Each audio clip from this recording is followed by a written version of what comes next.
साल 1974 में Apple company शुरू होने के 2 साल पहले एप्पल के फाउंडर स्टीव जॉब्स उनके एक दोस्त के साथ इंडिया आए थे नीम करोली बाबा से मिलने।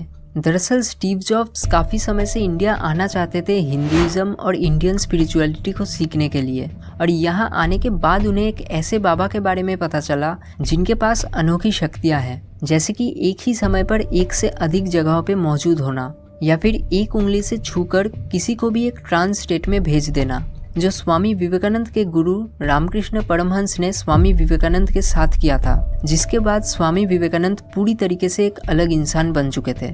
और बाबा के बारे में इन सब चीज़ों को जानने के बाद स्टीव जॉब्स भी डिसाइड करते हैं कि वो भी नीम करोली बाबा से मिलेंगे, क्योंकि वो वक्त स्टीव जॉब्स के लिए कुछ खास अच्छा नहीं चल रहा था। इसीलिए 1974 में स्टीव जॉब्स अपने एक दोस्त के साथ बाबा के आश्रम में आए, लेकिन यहाँ आने के बाद ही उनको पता चला कि बाबा पिछले साल ही गुजर चुके हैं।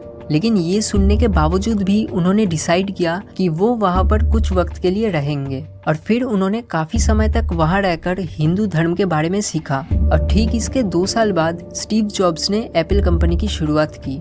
नीम करोली बाबा के भक्तों की लिस्ट बहुत ही बड़ी है। स्टीव जॉब्स मार्क जुकरबर्ग जैसे बिजनेसमैन से लेके हॉलीवुड बॉलीवुड स्टार्स तक, और ये सब कुछ आपने दूसरे वीडियोस में ऑलरेडी सुना ही होगा। इसलिए इस वीडियो में नीम करोली बाबा के बारे में कुछ ऐसी बातें बताऊंगा जो आपने शायद पहले कभी सुना नहीं होगा, जैसे कि क्यों उन्हें हनुमान जी का अवतार माना जाता था, कैसे वो एक बार एक ही वक्त पे 2 शहरों में दिखाई दिए थे, और एक मंत्र जो वो अपने हर एक करीबी शिष्यों को देते थे ताकि उनके जिंदगी में भी अच्छे वक्त की शुरुआत हो सके।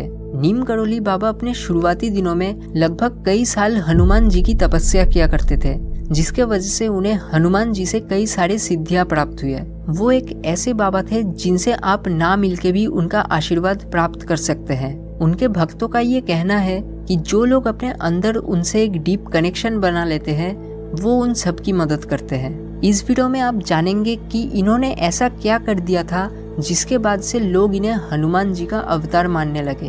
लेकिन उससे पहले जानते हैं कि कैसे एक बार नीम करोली बाबा को उनके भक्तों ने एक ही वक्त पर 2 जगहों में एक साथ दिखाई दिए थे।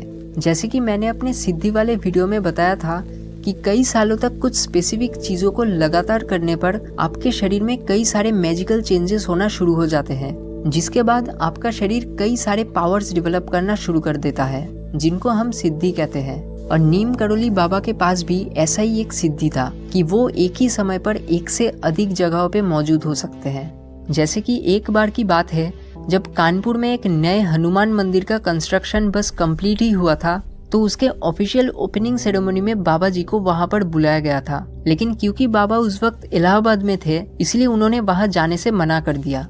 अगले दिन ओपनिंग सेरेमनी की सुबह थी, और बाबा जी सुबह उठने के कुछ देर बाद ही कहा कि उनकी तबीयत कुछ सही नहीं लग रही और उन्हें शायद कुछ देर के लिए सो जाना चाहिए, और फिर वो इलाहाबाद में ही अपने कमरे में जाकर सो गए। ठीक उसके अगले दिन उनके भक्त जब कानपुर से इलाहाबाद लौटे, तब उन्होंने कहा कि सेरेमनी बहुत ही अच्छे से हुई और बाबा जी खास वहाँ पर आए थे, इसलिए बाकी सबको भी बहुत अच्छा लगा था। और ये बहुत ही चौंकाने वाली बात थी, क्योंकि ओपनिंग सेरेमनी के पूरे दिन बाबा अपने इलाहाबाद वाले कमरे में ही बंद थे, और अगर वो वहाँ से आने की कोशिश भी करते, फिर भी उनको 10 घंटे बस आने और जाने में लग जाते। और उनके भक्तों ने ये भी कहा कि बाबा 7 बजे से लेकर 12 बजे तक वहीं पर थे, मतलब करीब 5 घंटे वो उस सेरेमनी में ही थे। अब अगली कहानी से आपको पता चलेगा कि क्यों लोग उन्हें हनुमान जी का अवतार मानते थे। उन्होंने ऐसा क्या कर दिया था जिसके बाद से लोग उन्हें हनुमान जी का अवतार मानने लगे। दरअसल एक बार बाबा जी अपने आश्रम में बैठे थे, तभी उन्होंने अपने एक शिष्य से रामायण का एक वर्ष पढ़ने को कहा। उनके कहने पर उनके शिष्य ने रामायण से अशोक वाटिका वाला वर्ष पढ़ना शुरू ही किया था। तभी नीम करोली बाबा वो पूरा सीन ऐसे बताने लगे जैसे वो खुद त्रेता युग में अशोक वाटिका पर गए थे, और उन्होंने वो सब कुछ अपने ही आंखों से देखा हुआ है। वो पूरे डिटेल्स में एक के बाद एक सीन बताते गए, और फिर वो बोलते बोलते ही रो पड़े, जिसके बाद से उन्हें लोग हनुमान जी का अवतार मानने लगे। नीम करोली बाबा का फिलोसॉफी बहुत ही इन्फ्लुएंशियल था, जिसके वजह से स्टीव जॉब्स जैसे कई सारे लोगों की जिंदगी उनसे मिलने के बाद पूरी तरीके से बदल गई थी। वो अपने हर शिष्यों को हमेशा राम का नाम जपने को कहते थे, और कहते थे कि इससे उनके जिंदगी में बदलाव आएगी। उनके पूरे लाइफ टाइम में उन्होंने 2 मेन आश्रम बनाया, एक वृंदावन में और दूसरा कैची धाम।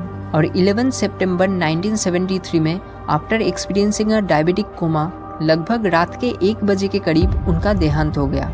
नीम करोली बाबा के फिलोसॉफी के हिसाब से दूसरों की सेवा करना ही हाईएस्ट फॉर्म ऑफ डिवोशन है और दूसरों के अच्छा करने और सोचने पर ही हमारी जिंदगी में भी अच्छी चीजें होना शुरू होती है। आज के लिए बस इतना ही।